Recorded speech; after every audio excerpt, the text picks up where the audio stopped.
வணக்கம். இன்றைய கதையின் பெயர் கடவுளின் சாயலில் மனுஷன்.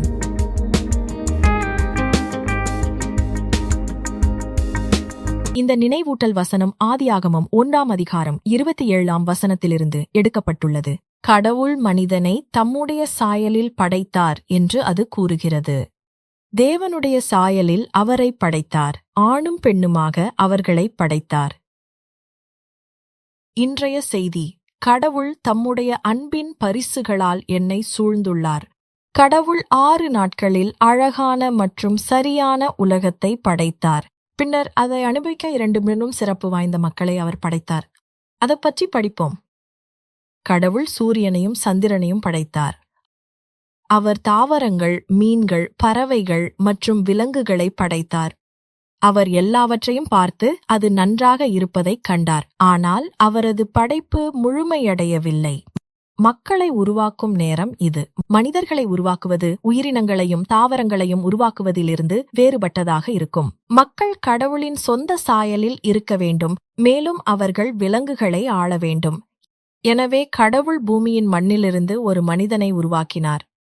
அவர் அந்த மனிதனின் விரல்களையும் கால் விரல்களையும் கண்கள், காதுகள் மற்றும் வாயையும் கவனமாக உருவாக்கினார். கடவுள் மனிதனை மாதிரியாக வடிவமைத்து முடித்ததும் அவன் மூக்கில் ஊதினார். அந்த மனிதன் சுவாசிக்க ஆரம்பித்தான். அவன் கண்களை திறந்து சுற்றி பார்த்தான். கடவுள் முதல் மனிதனை பார்த்து புன்னகைத்து அவனை ஆதாம் என்று அழைத்தார். அன்று செய்வதற்கு நிறைய வேலைகள் இருந்தன. கடவுள் ஆதாமிடம் எல்லா விலங்குகளுக்கும் தான் பொறுப்பு என்று கூறினார். அவனுடைய முதல் வேலை அவற்றிற்கு பெயரிடுவதுதான். மரங்களில் தொங்கிக் கொண்டிருந்த குரங்குகள் ஒன்றுக்கொன்று பேசிக் கொண்டிருப்பதை பார்த்து ஆதாம் சிரித்திருக்கலாம். யானைகளை பார்த்தபோது அவன் சிரித்திருக்கலாம். படபடக்கும் காதுகளுடனும்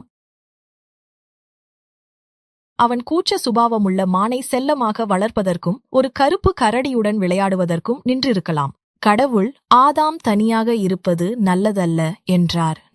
நான் அவனுக்கு ஒரு துணையை உருவாக்குவேன். ஆதாம் தனியாக இருப்பதை கவனித்தார். எல்லா விலங்குகளுக்கும் ஒரு துணை உண்டாக்கினார். அவர்களுடன் இணைந்து வாழ தங்களைப் போன்ற உயிரினங்கள் அவர்களிடம் இருந்தன. அவர்களால் தொடர்பு கொள்ளவும் விஷயங்களை பகிர்ந்து கொள்ளவும் முடியும். ஆனால் அவருக்கு யாரும் இல்லை. அதனால் கடவுள் ஆதாமை ஆழ்ந்த தூக்கத்தில் விழச் செய்தார். பின்னர் அவர் ஆதாமின் விலா எலும்பில் ஒன்றை எடுத்து ஒரு பெண்ணை படைத்தார். ஆதாம் விழித்தெழுந்தபோது கடவுள் அந்த பெண்ணை அவனிடம் கொண்டு வந்தார். ஆதாம் மகிழ்ச்சியடைந்தார். அவள் என் எலும்புகளிலிருந்தும் என் சதையிலிருந்தும் படைக்கப்பட்டாள் என்றான். அவள் ஆணிலிருந்து எடுக்கப்பட்டதால் அவள் பெண் என்று அழைக்கப்படுவாள். ஆதாம் முதல் பெண்ணை அழைத்தான்.